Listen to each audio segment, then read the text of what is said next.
वकीलों ने किया धरना प्रदर्शन, कोर्ट में मचा हड़कंप। शहर की दीवानी कचहरी में आज उस समय अफरा तफरी का माहौल बन गया जब वकीलों के द्वारा कार्य को बहिष्कार करते हुए धरना प्रदर्शन शुरू कर दिया गया। उसके द्वारा जिला जज पर उत्पीड़न का आरोप लगाया गया। कहा गया कि दीवानी न्यायालय में पानी की बहुत बड़ी किल्लत है। कई बार पानी की समस्या को लेकर अवगत भी कराया गया, मगर पानी की इस समस्या को अभी तक ठीक नहीं किया गया है। जबकि हमारे यहाँ के अध्यक्ष के ओवर सेरेमनी में माननीय न्यायमूर्ति को इससे अवगत भी कराया गया था। दीवानी कचहरी में भ्रष्टाचार चरम पर है। 10 बजे लोअर डिवीजन के जज बैठ जाते हैं। बैठने के साथ ही मुकदमों को खारिज कर देते हैं। 10:30 बजे के आसपास उठ जाते हैं। 1 बजे के बाद ही बैठते हैं। इसके साथ ही वकीलों के कई पदाधिकारियों के द्वारा जिला जज पर आरोप लगाए गए। कहा गया कि जब हम लोगों की नहीं सुनी गई तो अंत में हम लोगों के द्वारा यह निर्णय लेना पड़ा। उत्तर प्रदेश के रायबरेली से राहुल मिश्रा की खास रिपोर्ट। प्रदर्शन किया गया आज प्रदर्शन इसलिए किया गया कि हमारे यहाँ कोर्ट में बहुत भ्रष्टाचार और अनियमितताएं हैं। वादकारियों के सब पानी की कोई व्यवस्था नहीं है और ना ही लैट्रिन की कोई व्यवस्था है। और 10 बजे हमारे जुडिशियल अफसर लोअर कोर्ट के सब बैठ जाते हैं और 10 बजे मुकदमे को खारिज कर देते हैं, वारंट कर देते हैं, उनका इंतज़ार नहीं करते हैं। और उसके बाद वो कभी भी 10 साढ़े 10 बजे उठ के चले जाते हैं, फिर 1 बजे आते हैं और दिन भर वो अपने चैम्बर में बैठे रहते हैं। किसी भी प्रकार का कोई कार्य नहीं करता है। वादकारियों को बहुत बड़ी समस्याओं का सामना करना पड़ता है। वादकारी बहुत ही आर्थिक रूप से टूट जाते हैं, दोबारा उनको मुकदमा दायर करना पड़ता है। इस कारण से आज और हमारे अधिवक्ताओं के ऊपर जो अत्याचार हो रहा है, हमारी 3 सेटें नहीं बदली जा रही, नहीं देने रहे। जो हम नई 3 सेट की बात नहीं किया जिला जज से, हमने कई बार उनको मौखिक रूप से और हमने उनको प्रार्थना पत्र देके, एप्लीकेशन देके अवगत कराया। कोई भी तवज्जो नहीं दिया जिला जज महोदय हमारे।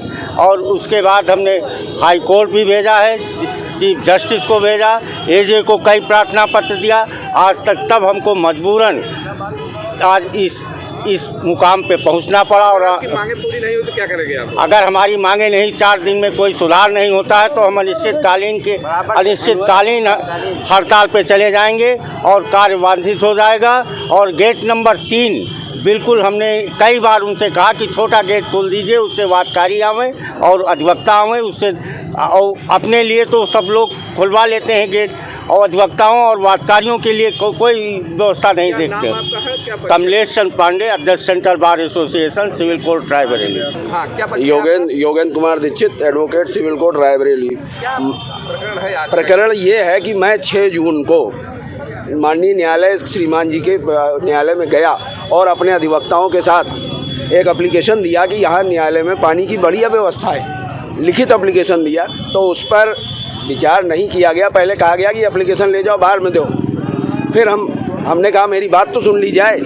उसके बाद मेरी बात को सुना और एप्लीकेशन कहा ऊपर आप दीजिए, और मेरे खिलाफ नोटिस जारी की गई इसी आरोप के लिए। और इन्होंने ओथ सेरेमनी में जब हमारे यहाँ ओथ सेरेमनी हो रही थी सेंट्रल बार में हमारे अध्यक्ष जी की, तो उसमें कहा था न्यायमूर्ति के सामने कि सारे आरोप की व्यवस्था हो चुकी है।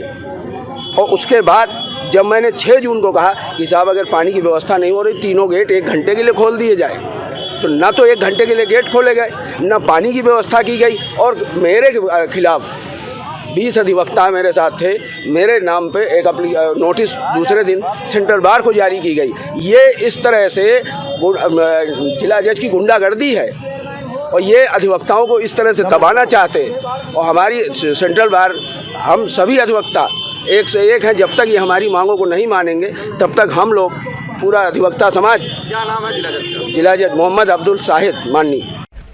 अगर आपको हमारी वीडियो पसंद आई हो तो लाइक, कमेंट पर शेयर करें और ऐसी ही खबरों से जुड़े रहने के लिए आप हमारे YouTube चैनल संगठन भारत को सब्सक्राइब कर बेल आइकन को प्रेस करें।